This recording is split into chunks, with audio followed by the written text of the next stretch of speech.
guys, so the next video that we're going to react to is from Sir Obsidian, and a content creator that I really appreciate, and he got to try Sins of a Solar Empire 2. Sins of a Solar Empire is a game that I've played so much with me and my brother and my friends back in the days, right? So many years ago. I believe it got released in 2008, so that was really a long time ago indeed. And so, but there's a new one right there available now on Steam, so let's see what Obsidian Ant has to say about it. Here's another look at Sins of a Solar Empire 2. We're going to go through an entire play session, although I'll put in a few edits to keep it interesting. Now, I'm going to increase some of the speed settings here. Alright, so we've got orbiting planets. Okay, nice. Different types of victory here. So that we can get through the play session in a reasonable time. Now, the game is fully available on Steam, with the release date being the 15th of August. There's a link in the video. Okay, so that was basically yesterday. It seems like they still have the same type of factions as the first game, where you can find out everything you need to know. Now, all right, first thing that okay, there's one thing I don't like already.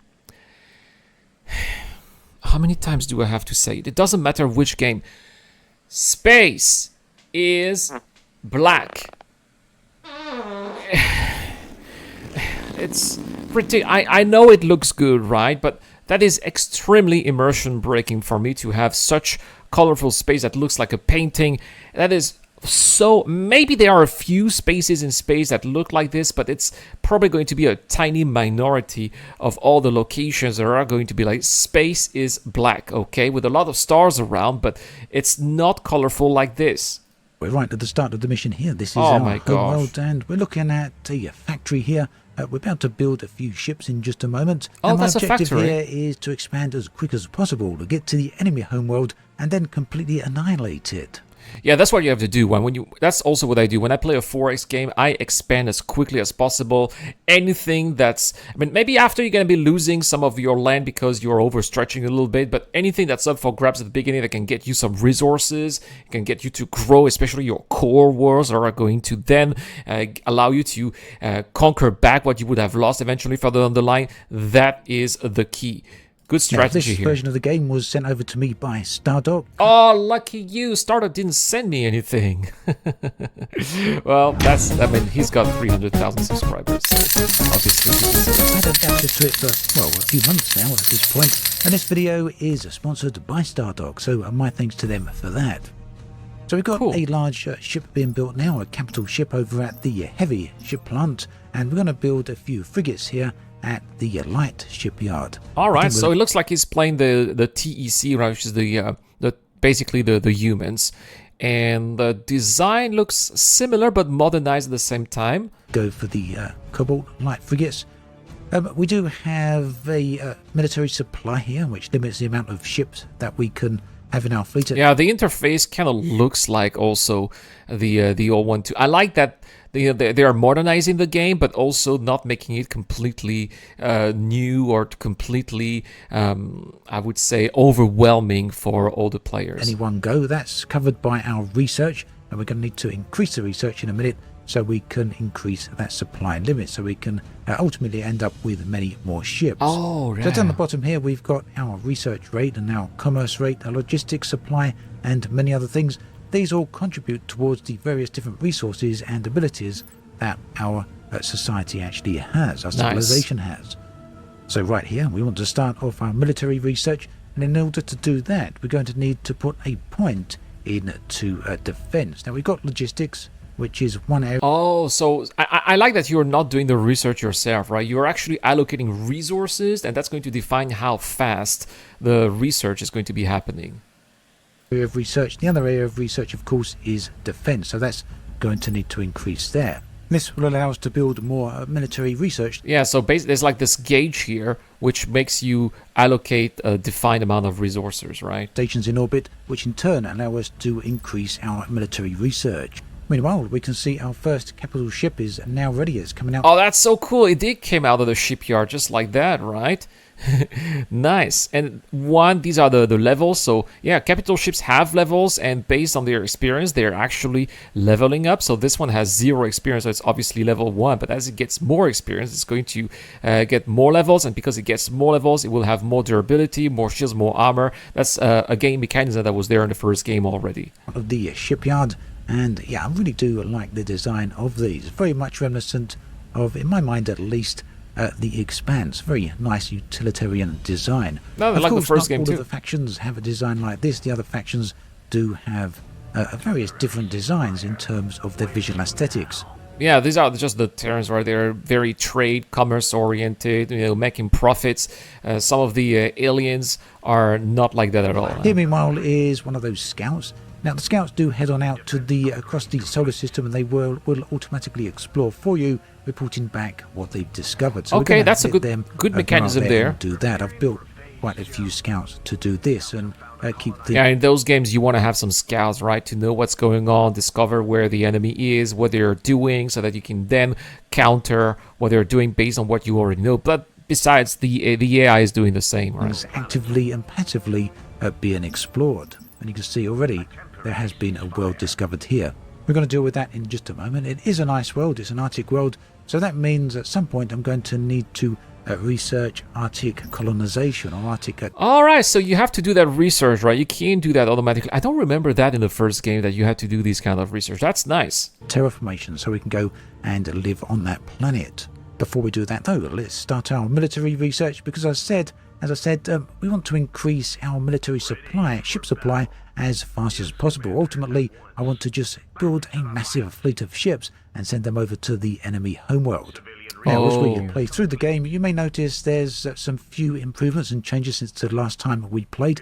One of those, of course, is the changes to the graphics here. There's been a few visual improvements. Yeah, it definitely is right. It definitely looks... I mean, I remember the first game already looked phenomenal. It has been dated, but it still looks great, and this looks even better. It really has this homeworld-ish vibe here. I like that the trails are more realistic. I don't like games where ships have super long trails, which just looks ridiculous. The first game had that.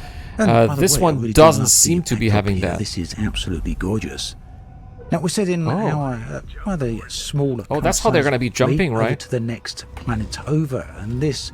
well, hopefully it will allow us to capture it. There is going to be... that is some really nice effect. The faction is represented by grey icons. The main enemy here is represented by the orange ships. We can see that particular icon up in the top left-hand corner of the screen there. Okay, that's and where they are. have some planets over the far side of the map. That's something I'll look at a little bit further on. But right now, we want to colonize our immediate surroundings. And to do that, we're going to need to take down some of the people who are currently kind of laying claim to it. They're kind of just buzzing around the area and going to make a nuisance of themselves. I think that these are just like neutral factions, right? If we allow them to hang around. So, yes, we got the firepower to completely overwhelm these for now. Yeah, now when it comes to the early stages of combat, I tend to focus all my firepower. Let's see here. Yeah. These are like sub factions, right? That's what they are. Power on a single ship, one at a time. You can simply let your units duke it out on their own. They're pretty smart. They've got some pretty good AI. And by the way, can we go back there and have a look at that explosion? Did you see how that is? Oh no! What have you done, Stardog? Look at this explosion here. Let's go back. One at a time. You can simply... I mean, the fire effects here when they get hit, good, but the explosion... Let your units duke it out on their own. They're pretty smart. They've got... I mean, it just disappears. No, that's bad. That's bad. No. Got some pretty good AI, and they're about to deal with most of the enemies without much problem. But if you want to be a bit more hands-on, you can make a difference there. Now, right here, I'm putting down some military bases. These are military research stations. Right, these are going to be defending the planet as well. We've also got civil research stations. I like how they orbit the planet like this. To increase our research supply, our research rates. Currently, we've only got level 1 research. Yeah, I don't remember if the first game was all in 3D like that. I mean, you have the 2D view like that, but then everything's in 3D. I don't remember the first game was like this. But the more bases we've got, more research we can actually do. Another thing you're going to want to pay attention to, and this is very important, is future orbits. Yeah, right. So this is one star system. Now, right here, you can see Yeah, because we can see the star is right there, right? So that's one star system, and they do orbit, I suppose, around the star, right? all of the planets in the area, and all How many planets are there? 1, 2, 3, 4, 5, 6, 7, 8. I mean, 8 planets. I mean, around the star, it makes sense. That's what our own solar system has. Plus, probably these are some kind of asteroid clusters as well. Okay. connected with these grey lines. These are the routes, the conduits, which allow us to travel from A to B. However, these planets do move and orbit over time, and as you can see, that means they come closer. Oh, right. Well, what about why do these planets turn but not these ones? And further away, and that changes the contact lines. So it's important you pay attention to that, because you don't want to colonize a planet that's going to drift right over to the other side of the map and be cut off from your main empire. So always worth. Or maybe, is it going to change also the climate? Wow, this looks great. Look at how we can see how colonized it is and all the trade routes on it. These are some nice little details here that add a lot of to immersion, I think. Checking the future orbit of any of your potential planets that you want to colonize. Talking of which, our forces have now dealt with all the hostiles that were in this particular area, and it is now ready for us to colonize. So I've sent in a colonization ship, and this will send a colony down to the planet, and ultimately it will lay claim to this particular planet tiny little colony ship. Our growing empire. This will be our first planet. So different planets have different attributes, and this one is an Arctic planet, as we saw early on. Oh, I love how it's flying toward the I've made a bit of planet. a cut here. I have done the research. Oh, why is it? What did it do here? Is it sending in order people? to colonize this planet, because yeah, if you want to colonize a primordial planet or a lava world like this one or an ice world, you're going to need to have completed the respective research in order to do that. Right, so you can't Now, do that like I before. say, There's always like a first step this for empire everything. as quick as possible, so my fleet is moving around from system to system, trying to take down the various hostiles that are located there within. Again, this is a minor faction, so That's what I was thinking. These are minor factions. It's supposed to be super easy to take them out. They're not going to be conquering your wars as well. They're just going to be doing their own thing, right? they're not posing too much of a problem. Although the minor factions do have a kind of a capital world, and if you go there, you can find some insurmountable firepower. At least at this stage of the game, they can have some significant firepower there. Yeah, where it's just their capital world, but then you are going to be building your own assault fleet, your frigates there. They're going to be your capital ships. They are going to be getting experience and going to get stronger and stronger, which is going to become eventually an advantage when you're going to be encountering the main factions. Another thing I really like about the design of the game, notice how that ship that just exploded was actually a side-on, and that's because it has a side-facing weapons. It actually goes a side-on in order to shoot at you and deploy. Yeah, but those explosions look so bad. Stardog, you should have done a better job. Various attacks. Continuing with the goal of building this fleet up, we're going to look at a few more frigates here. I think we'll go with just. That's a lot of frigates. They got the siege frigate, the light frigate. So we can build up a second. Can be some cruisers as well, and these are the capital ships, right? Oh, Titan must be like a massive ship. Fleet. Now, I'll probably put a dreadnought at the core of that second fleet, because they're great at planetary bombardment. Oh yeah, you can do that. You can bombard planets and perhaps reduce defenses, maybe the population, which is going to be making them an invasion easier. Throughout the video, we've colonized empty planets. As we get further into the video, further into this play session, you'll see some of the planets are colonized by other factions, the other major factions in particular. Now we're talking. To take back them, you're going to need to have a planetary bombardment and bomb them into submission, and that's where the dreadnought comes into effect. All right, so the Dreadnought is going to be that major ship that will be doing planetary bomb. I remember now, yeah, you actually don't really have an invasion fleet, right? You bombard them into submission. And sometimes it can take forever. Sometimes it can be shorter, based on the different defenses and also your own research too, right? If you research in a way that's going to make your population more resilient, it's also going to be making more time, and buying time like this is going to allow you to make a counter-offensive and maybe get rid of the ship that's bombarding your own planet. So research is progressing really nicely. We need to get research level 3 for military, but can't quite do that yet because we haven't got enough military research stations. So we're going to just add a few more of them in so that we've got enough to allow us to conduct the next level of military research. Oh man, I'm getting those old 2008, 2010 vibes when I was playing this game a lot. I want to play this again. Obsidian Ant. Oh, you're doing it, man. You're making me want to get this game, despite the explosions.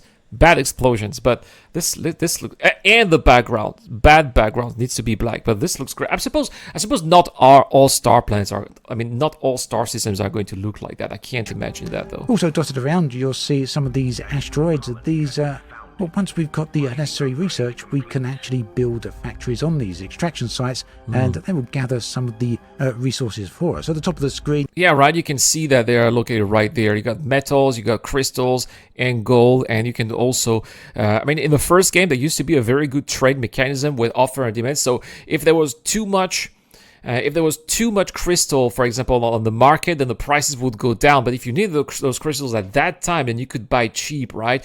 And you could also buy low, sell high, and do some really nice money with that mechanism. I really hope that they brought it back, because it was, in my opinion, one of the best features of Sins of a Solar Empire, the whole trade mechanism. And you can see we've got credits represented by the gold icon there in the middle. To the right of that is metal, and then we have crystals. You can get some of these extracted from your planets, but also a lot more from the various Come on, asteroids. Obsidian, just show These the... aren't the only resources. We have exotics. Oh, no, I don't remember those.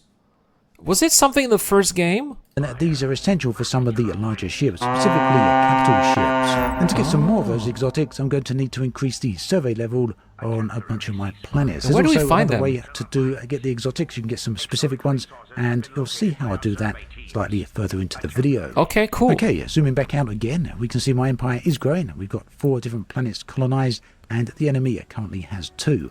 Nice. So this is probably like a neutral one. Oh, this could be the parrots also. Yeah, because it looks like a parrot icon. The parrots are a part of the game, right? Sometimes they attack you and they come. The neutrals don't, but the parrots definitely do. But the enemy still has something out there in this star system. Now, I'm checking future orbits to see where might be risky points of entry and areas that I'm really going to need to defend. Because whilst my empire is on the opposite side of the map right now, it's not going to remain that way forever. Fortunately, there's plenty of ways to set up a defense. One specific method I do like is to put down these massive guns. We've got Gauss cannons and artillery cannons. These sit in orbit around your planets, and I'm going to put these... Yeah, and you can see the little round that there was around it. That's where they can shoot, right? Just opposite the various points of entry into this particular planetary system. Remember the first game, yeah, you could really, just a few of them around your planets, and you could really do a lot of damage to any fleet trying to enter. Very often the AI would just back away if you really had a lot of those. But they can take up a lot of resources if you completely surround your planet with it. Now, whilst initially at least these aren't the be-all and end-all when it comes to planetary defense, they do a pretty good job of keeping some of the hostiles away. And I'm pretty sure that area there, that particular planet we just put the defences in, is the one we're going to see the first incursions into. Elsewhere, we're going to continue to take a few more areas here. This one looks particularly interesting. Anything with resources is always good. So yeah, right, those asteroids, you're not going to be putting large population centers, if not any, but you're going to get those resources that you need. These are large asteroids in the center there. We can colonize those and then go start mining the other surrounding asteroids for both metal and crystal. And I think we're going to defend this one. Oh yeah, because this is starting to get on the outer edges of my... Oh yeah, you need a lot of defenses here, because the AI, the other players, they're gonna want to get those resources, right? Sometimes it's even more important than the planet themselves. First you get the resources and then the planets, right? But you're gonna have to defend them as well, because these are going to be the edge of your empire. Current empire. Now obviously I could keep expanding the empire, but to achieve my goal, which is to get over there with kind of like a flash mob, just kind of take down the enemy homeworld as quick as I possibly can, I don't think my empire needs to get too large. At least that's the theory. We'll have to see how it goes. Now, one thing I've been especially enjoying about Sins of a Solar Empire 2 is the nature of the play sessions. Obviously, you can have multiplayer games here. Yes, there's always, multiplayer games, you need to have time, right? It's taking a lot of time. That is a major focus, but also you can do single player games like I am here against just the AI, and that can be just against one AI faction or a number of AI factions. And you can have, I don't know if it's exactly like the first game, but I remember the first game, you can have entire galaxies, right? With so many dozens of star system, and one game just finishing one game could take weeks and weeks, and I remember taking several months to finish an entire game with as many planets as possible, as many stars as possible, and it was a ton of fun.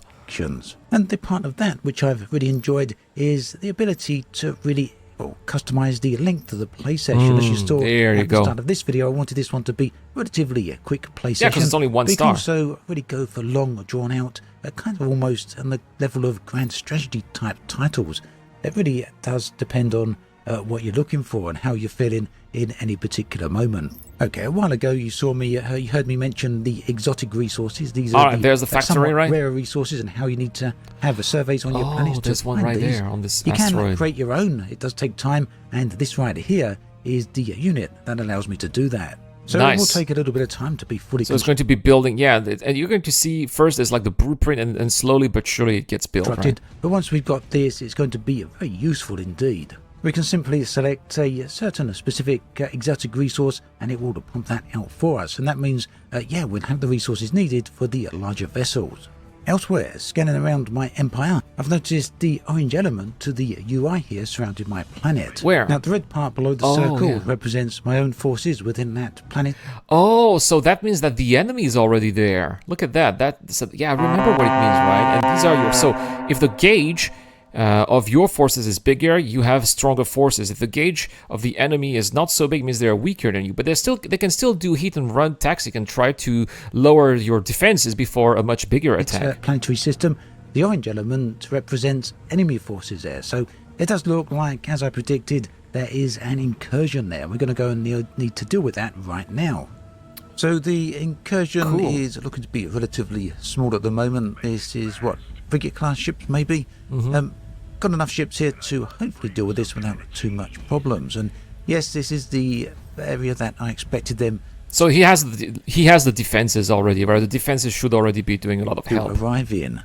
We also got the defense cannons there as well. A couple more ships over there. The new shipyard I built, which I'm using to build. Yeah, you can see the defense cannons already doing their job. Away, but they're also taking some damage as well, I think. Oh, here comes a bigger ship that's obviously arriving to try and take my... Wow, they've already the capital ship. That's so cool. Planet away from me, but with the amount of ships I've got in this system, I'm not particularly bothered by that. I think we're about to deal with that. And did you notice, because they are aliens, of course, they have like different shield effects? Pretty easy. I'm going to take out these frigates, I think. Or perhaps I should concentrate all my fire on the main vessel here first. Yeah, you have to.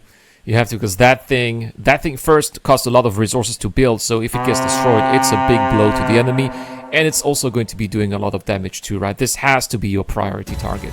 Now, I've been building up this secondary fleet here, as I said earlier in the video.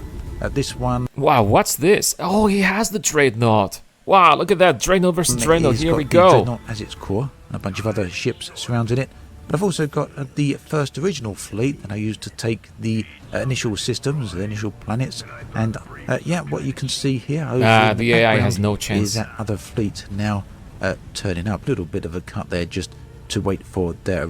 Well, you can see the enemy has a level 4, right? So it's not 1 anymore. So when that happens, right, you get more shields, more armor. It's not exactly... The stats basically get upgraded, right, because of the experience. So we've got 2 fleets here now attacking this. It also tells how many kills it had. And I think that's about all it's going to be able to take. That is now destroyed. Yeah, but that's... Yeah, the explosion's lackluster. Now the enemy has decided to start incursions into my star systems. I think we're going to continuously get more those. defenses, so it's a bit right? of a race against time. I could either spend a bunch of time building up defenses around that particular planet to ensure it's well protected. Alternatively, I could take all my ships and go on the offensive, which I think I will actually do. Yeah, that's a good idea, right? Counter-offense. You'll remember I talked about exotic resources and how I could build those now on demand, and this is how you do that once you've got the correct infrastructure. I can't build Coronium yet, though, because I don't have the funds. Also, you build them. You don't buy them, right? You build them from the refinery you have. I also don't yet have... Does it cost anything? ...level 4 research. At any rate, those exotics are going to take a little while to prepare, so meanwhile we're going to mount that offensive. The plan is pretty simple. We're just going to overwhelm the enemy. To do that, I'm going to bring all of my vessels into this single planetary system here. and Nice. then send them out. Let's build a few more frigates as well. Just going a little bit random here. That's actually a good idea, right? What if you lose your ships, if you don't have a plan B here, because the enemy then does a counter offensive, right? They're going to attack you again. You need to have ships ready for that. Because the idea is just to create complete overwhelming force. Well, something else we coming got back. another incursion here. So yeah, unsurprisingly, now the enemy has made that initial attempt to start attacking my planets. It's just a level They're going 1. to keep on doing that, and I'm pretty sure as soon as I leave this system, we're going to end up with another incursion here. But this isn't my home world. I'm willing to risk losing this secondary backup planet, this resource gathering planet, in the attempt for me to go out they have the there little and fighters attack around as the well. enemy homeworld. That is one of the win states, one of the win conditions of the game, taking down the enemy homeworld, or losing your own homeworld, in fact. At the moment that So it's happens, basically homeworld it versus is homeworld. game over. Okay, so we dealt with that threat. Alright, so that nicely. was not really much of a Okay, so you can surprise. see all my ships now are heading into this area. We've got another large capital ship on the way as well. I think once There's another that's there, planet here where we'll be with ready enemies. to head on out to confront the enemy. We're going to arrive en masse in the nearby systems first. So the first target is the asteroid system here, and it looks like is there something there?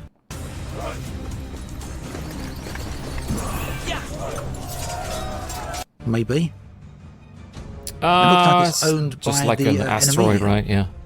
Daedalus. We're going to bomb that asteroid, and I think we've already got that. And as I said, as soon as I'd left the area, my own planet is under siege. It's under attack. Now, I've got no real defences there. I've got the big cannons that I've put there in orbit, and a few ships maybe remaining behind. The question is whether or not I return my fleet back to that planet to save it, but I don't think I'm going to. Instead, he's I going have to go accelerate all time up in. a little bit here and move my ships along to get closer to the enemy homeworld. Wow. Yes, you can accelerate time up. He's in going this to go game. You all can in pause for it, the you can homeworld. slow it right down to around about 1/4 speed, and you can increase it all the way up by a factor of 10. And anyway, this kind of ties back into what I mentioned earlier about the Because in the end, right, it's he's going to, he doesn't care if he's being attacked. He's going whole straight for time the factor homeworld. of this It's game. crazy. You can kind of go for some very quick sessions, as I'm going for with this particular playthrough, or you can have some more longer, really interesting, drawn out sessions. Ah, there as we well. go. There And that's he the is. approach I went for in a previous video, so you can check that out if you so want. Now you can see here that the enemy has clustered together their bases, their So they're all outposts, together, right? some of And their here defences as Obsidian is well. going to destroy We're simply everything going to altogether. try and take down as much of it as we can. Once these are out of the way, I think we'll go for the planetary bombardment. I'm going to accelerate time a little bit here because, for whatever reason, they don't seem to have much in the way of fleets here just yet. Maybe Yeah, right. So it's something that happens, right? Sometimes I remember the first game. Sometimes you would attack the enemy is attacking you, but then the enemy realizes that it's actually better to stop attacking and come to defense because the attack you are mounting on the home world is is way too strong, and maybe the defense that you have is going to slow down, and you are going to take down their home world before they take your home world. in the other nearby systems, and they could approach at any time. But you know, we're making relatively short work of this. This seems to be going relatively straightforward at the moment. So that's all out of the And way. now his Time to bomb- bombard there we the go, time to planets. bombard, We're gonna yes. slow time down just a little bit there, and I do like the visuals on the planets here. Look at the nukes, Yeah, you or can whatever see. they are going Yes, on nice. the planetary surface there. I feel kind of mean because obviously we're probably killing millions, if not billions, of people here with every one of those impacts. It's okay. They deserve Now, my it. fleet is moving over to the outer edge of the boundaries of this planetary system here. Looks like they found another hostile to deal with. Yeah, that's gone. Yeah, it's already Dealt gone. with. And yeah, we've still got some bases here to deal with. Have these been reconstructed since I entered this system? Yeah, that's the AI. The AI should not be wasting their resources on reconstructing when there's actually an enemy fleet, Obviously, right? You should be doing that these somewhere people else. do have the ability to keep rebuilding until I've removed that capability from them. So this planet is the enemy homeworld, and if Alright, we can see the health here, right? So I suppose when it gets to 0, that's when you conquer the world. and when we've defeated it, and it looks pretty much inevitable now, it looks like we are going to be able to take this down without much of a problem now. Once we've done that, we should achieve a victory. And yes, I did this at the expense of losing that ice world planet within my own empire, and I'm sure That's okay. It's a worthy investment. the enemy is going to keep building up ships and other resources around that area and eventually try and attack my homeworld. But I think we're going to get there first. So yeah, the goal with this particular video was to show you how you can... There we go, capital victory. Good work. There we go. Victory. So yeah, the goal in this video was... Oh, you can even continue to play in case you want to completely annihilate the enemy. That's nice. Anyway, that's pretty much it for this react. I'm tempted. Let me know, guys, in the comment section down below. Should I get Sins of a Solar Empire 2? Would you like to see actual content from myself with this game? I would like to know what your thoughts are. Thank you so much for watching, guys. See you guys in the next one.